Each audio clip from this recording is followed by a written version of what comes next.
Drivers stuck in waist-high waters, fields flooded, people forced from their homes over fears a dam could burst. While out west, fires rage with new orders to get out. Caught on camera, police shooting, an off-duty cop gunning down a man on the street. What really went on here? There may have been some sort of dispute prior to this incident. Why the man's family is calling for justice this morning. Double setbacks, the blows to the president's zero-tolerance immigration policy. One ruling bringing new hope to dreamers as the president takes on LeBron James in a war of words. Deadly ending, the 2-week manhunt now over for the gunman who murdered a prominent Houston doctor. Suspect Pappas took the gun and shot himself in the head.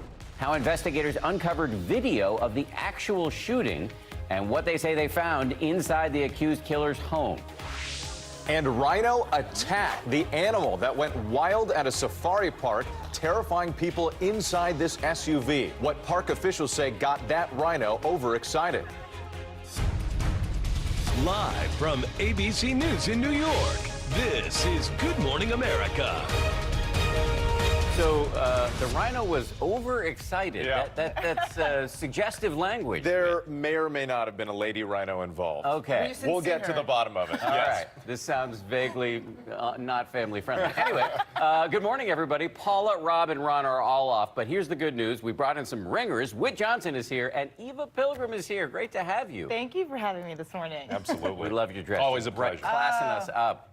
And Summertime. a guy you may have heard of, Sam Champion, is also here. We'll get to him in a second. But we're going to start here with the news, which actually will bring us to Sam Champion. Severe weather overnight, fast storms moving in, flooding neighborhoods. We've seen people wading through inundated streets, and airports across the region have been dealing with big delays. And in Virginia, take a look. Emergency crews closely watching a dam for any signs of failure. They're calling it safe and stable right now, but they are evacuating people just in case. Meanwhile, there is a new round of hot, dry weather hitting the wildfire zones in the West. Fires now flaring up in Texas as well. Sam Champion is tracking all of that.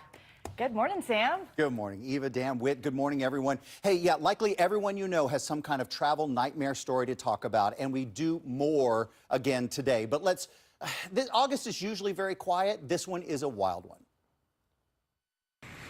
Overnight from New York to Maine, severe weather and flash flooding covering the Northeast again. In Albany, drivers navigating the flooded streets. Cars left stranded, including this medical transport. Heavy rain slamming Manchester, New Hampshire, turning streets into rivers. It was really bad. Some drivers stuck in waist-high water. And in Pennsylvania, this baseball field in Dewshore underwater. This morning, some relief for residents of Lynchburg, Virginia, as the College Lake Dam is declared stable. But evacuations are still in place for residents in the area. And the National Weather Service confirming Thursday's EF0 tornado in Queens, New York, on the ground for more than half a mile. Meanwhile, across the country, wildfires forcing evacuations from California to Texas. Outside of Dallas, more than 500 acres scorched. The blaze now 20% contained. And in Northern California, the Ferguson fire near Yosemite with new evacuations. That fire engulfing more than 77,000 acres and just 41% contained. While the Carr fire burning more than 133,000 acres with more hot and dry weather ahead. That deadly wildfire now just 39% contained. Now, we've got a little bit of good news, but it's all about timing here. This morning, there's still some heavy rain going on. These storms stayed together all night long, and look at this. All the way through Philadelphia, in through New York, all the way up into Connecticut as well. These storms, we've got some flood warnings just outside the New York City area this morning. So this is Saturday morning. Chill, folks. If you don't have to get out in this, we've got 2 to 4 inches of rain coming in many locations. Flooding is definitely going to happen. Just kind of stay in and let this settle, because if we time it out for you, you'll watch the heavy rain still in New York State. We also think Vermont, New Hampshire, on into Maine, but it's likely by about 5 p.m., 6 p.m., we start to see those storms squeeze up into northern New England. Then by 1 a.m., certainly midnight, 1 a.m., these storms are gone, and we've got a better day in this area on tomorrow. Now, we're going to talk about the Midwestern storms and also the big fire weather in the West when we come back. We've got real weather all over the country, guys. Big weather morning. Much more to come from you, Sam. Thank you. We're going to turn now, though, to a disturbing video. ABC News obtaining surveillance footage showing an off-duty police officer shooting a man in the face. This shooting now the focus of an NYPD investigation. ABC's Ariel Reshef joins us with that story. Ariel, good morning. Good morning to you guys. That video is sparking outrage and raising a lot of questions. Authorities now looking into whether that officer might have planted evidence as surveillance cameras were rolling. This morning, New York City police investigating one of their own after this alarming incident caught in video obtained by ABC News. An off-duty NYPD officer shooting a man at close range in the face, then allegedly trying to cover it up. You can see Sergeant Richard Blake with the backpack come into frame. 21-year-old Tavon Santana behind him. The two appear to be arguing before Blake opens fire. The officer at first hovering over Santana's body. It looks like he drops an object on the ground beside him before bending down to remove it. Blake reportedly telling investigators Santana tried to rob him. We think there may have been some sort of dispute prior to this incident. But police sources say the two knew one another and may have had a dispute over a girlfriend. Authorities are not revealing if Santana was armed, but did say this. Just to clarify, there was no firearm found at the scene? No firearm recovered? Santana's family now demanding justice. I want justice for my son and my family. As NYPD and the Brooklyn DA investigate. We are saying to the district attorney's office, this time we hope you get it right. And we're learning Sergeant Blake, who has been on the force 18 years, has had a prior arrest for an alleged assault on his ex-girlfriend. That case is actually sealed. He was placed on modified duty within hours of this incident. And as for Tavon Santana, he's actually in stable condition in the hospital here in New York. Incredible after being shot in the face. Yeah, he survived. Yeah, excellent. Thank you very much, Ariel. Appreciate it.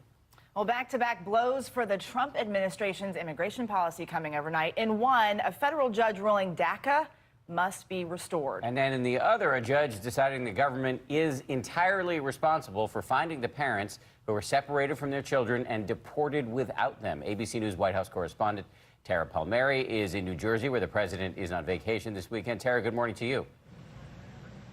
Good morning, Dan and Eva. The president has said on the campaign trail this summer that he vows to get even tougher on immigration, but he's facing some pushback from the judicial branch, testing the powers of his presidency.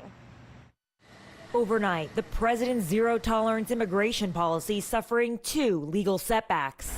A federal judge ruling that the administration must restore DACA, an Obama-era program offering deportation relief for some 700,000 undocumented immigrants who were brought to the country illegally as children, known as dreamers. Some people call it dreamers. It's not dreamers. Don't fall into that trap. But the administration has 20 days to appeal the decision. The Department of Justice is ready to fight it out in court, saying in a statement it will, quote, continue to vigorously defend this position. The president suggesting earlier he's ready to go to the Supreme Court. We had a couple of court decisions which is going to force an issue to the Supreme Court that shouldn't be forced to the Supreme Court. Judge John Bates, a George W. Bush appointee, is the third judge to order that the program be restarted. Bates called the president's decision to end DACA in September, quote, arbitrary and capricious, and, quote, inadequately explained. In the past, the president has tied a solution for dreamers to securing funding for the border wall. And we're going to start to get very nasty over the wall. In another setback yesterday, a San Diego federal judge rejecting the government's attempt to shift the burden of reunifying the remaining 572 children separated from their parents at the southern border to outside charities. Instead, the judge shot down the administration's request for help, ruling that the government is responsible for tracking down parents, some of whom have been deported or gone into hiding. Tonight, President Trump heads to another rally in Ohio, but not without some controversy. He's reigniting that feud with LeBron James, a hometown hero there, who has accused the president of trying to divide the country through sports. President Trump tweeted that a CNN interview, quote, makes him look smart, which isn't easy to do. He added, quote, I like Mike, in an apparent reference to Michael Jordan. Dan? Tara, thank you. We appreciate it. Joining us now from Texas to talk about all of this is ABC News chief political analyst Matthew Dowd. Matthew, good morning. Let's start with this LeBron James dust-up that Tara just mentioned. So the president is heading to Ohio tonight for a rally. Even before he leaves, he's insulting the state's favorite son. Do you think that is going to matter at all for him? this is such a political and I think moral mistake for what he just did in this. It's a little bit like Ali, the equipment manager from Hoosiers, challenging LeBron James to one-on-one in what we have here. Keep in mind a couple of things. LeBron James has been voted one of the greatest athletes of all time. Donald Trump, by many historians, is seen as one of the worst presidents of all time. LeBron James is a beloved, probably the most beloved athlete today.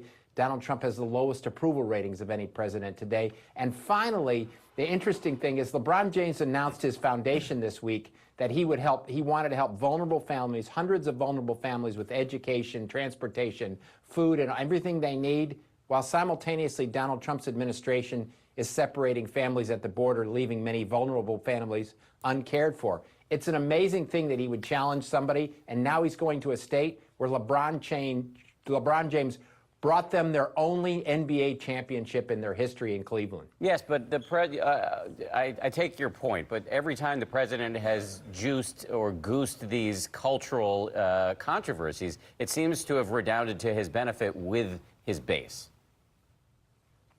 Well, I don't think his base is moved by this. I think what it does, much more importantly, is solidifies the opposition to Donald Trump. And it raises questions, Dan, about whether or not there are racist tinge elements to this. He seems to refer to successful black people as dumb. He did it with Maxine Waters, the congresswoman. He's done it with Don Lemon, a broadcaster. And now he's done it with LeBron James. So I don't think it fundamentally affects his base, but it does make the people that are opposed to him much more opposed to him. Yeah, and he did refer to folks who were kneeling during the national anthem as SOBs. But let's move on, though, to immigration. There's a lot happening right now with the Dreamers, child separations, the president's ongoing push for the wall. How is this whole issue of immigration likely to play in the midterms? We're more than 90 days out right now. Well, I don't think there'll be specifics. I think people won't vote on these specific issues, but they'll look at them in a broad way, and they're going to look at it as, is this a president who's compassionate? And is this a president who's running a competent government, doing the job the government needs to do? And all of these issues point to problems on both of those. From DACA to the separation of families to everything done, it shows, one, a White House that's not compassionate in what's going on, and two, it undermines any level of competence the government has. So I think voters put these issues specifically in a broader judgment, and I think that's not going to help the GOP when they go into these midterms. Matthew Dowd weighing in from Texas. Matthew, we always appreciate it. Thank you. Have a great day. You too. Thank you. All right, Dan, thanks. And now to the massive manhunt for a murder suspect. It is now over. Police saying it ended when the accused killer of a prominent doctor in Houston took his own life. This morning, we're learning new details about the investigation and what police found inside the suspect's home. ABC's Marcus Moore has the latest from Houston. Eva, the critical tip came from a city employee who was patrolling a Houston area park, and he saw Pappas early Friday morning, but he didn't recognize him until he found his wallet nearby, and then he knew right away who it was. He just looked back and I think he shot himself.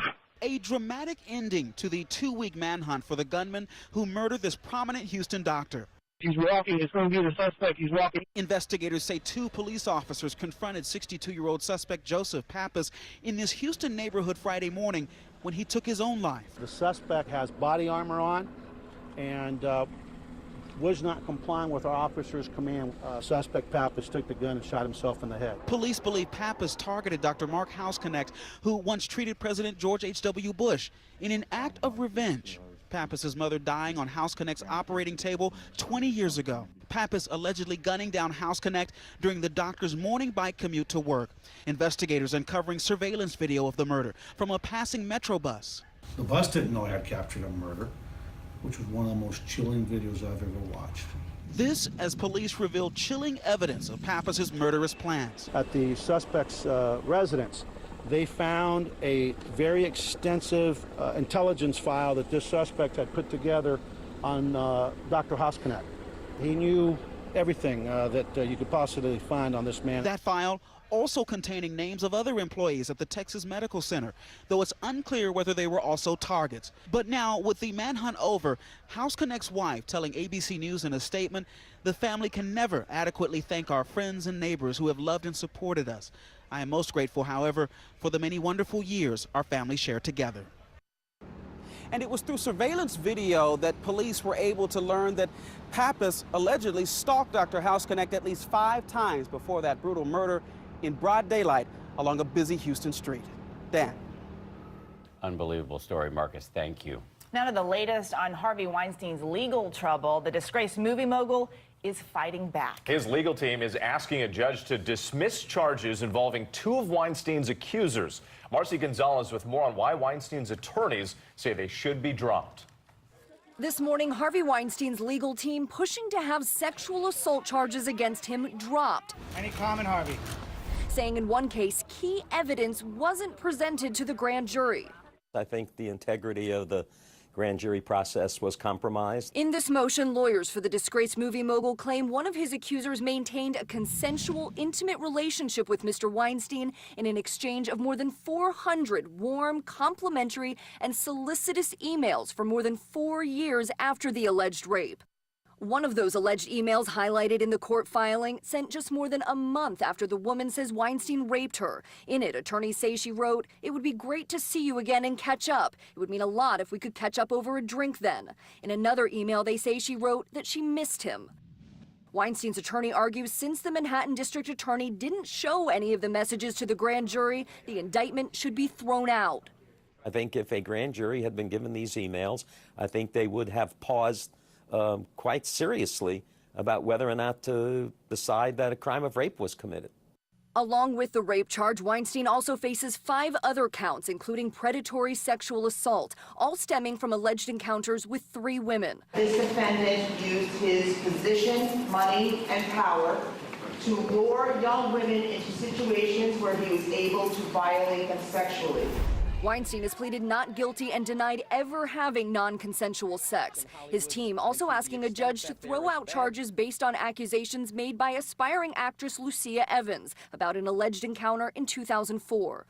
She doesn't even know which month this happened. You really can't charge someone with committing a crime 14 years ago, maybe in June, maybe in July, maybe in August, maybe in September. That's not the way the law works.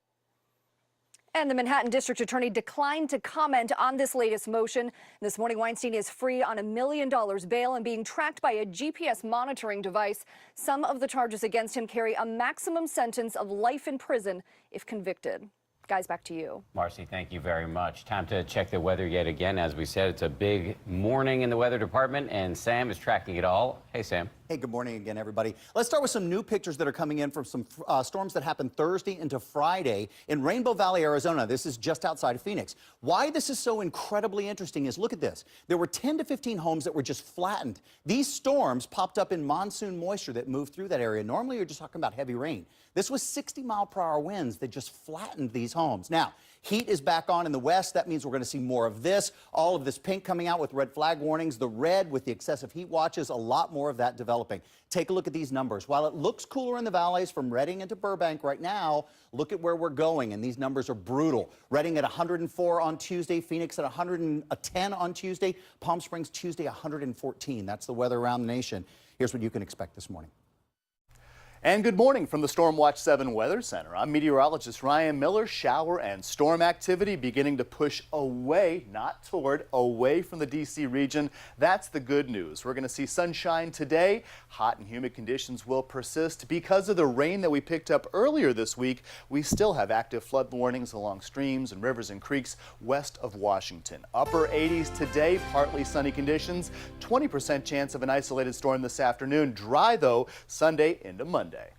Yeah, as we were saying, August is normally the month that you kick back, we kick back, Mother Nature kicks back, but this is a wild August, so we've got a lot more weather to talk about. When we come back, we'll go into the Midwest and talk about these storms, Wisconsin, Minnesota, just rough. Flooding there yesterday, more today. Hey, Sam, speaking of kicking back, did I notice you're wearing sneakers with that suit? Why are you calling him out like that, Dan? This shot got you wide. The honest truth is, I brought 2 wrong shoes. Sure. Today. That's the honest truth. 2 left shoes? So I wasn't really awake enough to know if they were left or right. Got it. All right. But you brought them to New York with you, the correct shoes. Yeah. I'll do something about it. Take them out of the bag. All right. They look good on you, though. I love it. All right, Sam. I love picking on Sam. Thank you. It's not going to get better. Ron is also off this morning, so here are some of the other headlines and stories.